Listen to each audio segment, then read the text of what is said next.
हाँ नाज़रीन किराम, मैं एक नई वीडियो के साथ आपके सामने हाजिर हुआ हूँ। एक ऐसा मौजू लेकर हाजिर हुआ हूँ जिस पर अक्सर व बेशतर लोग बात करने से कतराते हैं, दूर भागते हैं। वो मौजू है मस्जिद के इमाम और मदरसे का मुदर्रिस।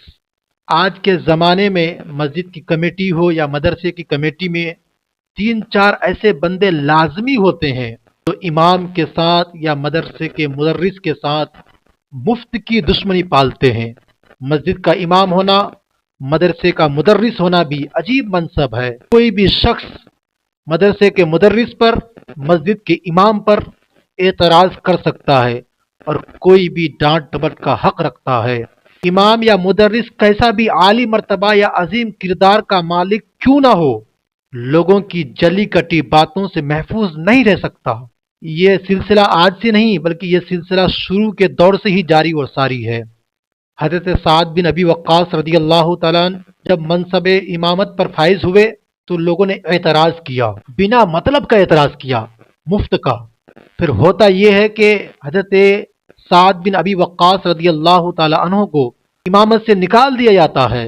मगर एक बात आपको बताऊं, हजरत साद बिन अबी वक्कास मुस्तजाबुद दावत थे।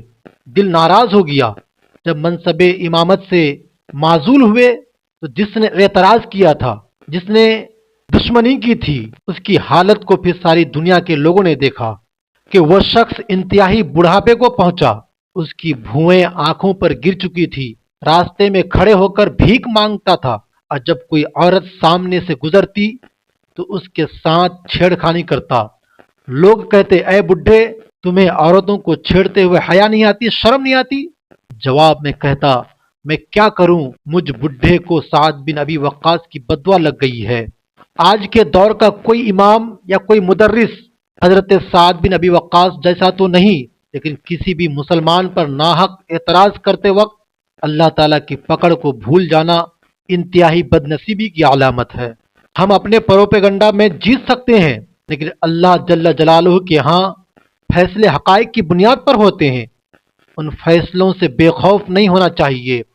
मैं ये बात सिर्फ ज़बानी नहीं कह रहा हूँ बल्कि मेरी ज़िंदगी में अमल भी है। आज तक मैंने किसी इमाम से या किसी मदरसे के मुदर्रिस से बिना मतलब की दुश्मनी नहीं की। अगर वो लोग दो चार बातें बढ़कर हमसे कह देते हैं तो हम बर्दाश्त कर लेते हैं, क्योंकि वो लोग बड़े मर्तबे पर फाइज होते हैं, दीन की खिदमत में लगे रहते हैं, दीन के सिफे सालार होते हैं, दीन को फैलाने वाले लोग होते हैं।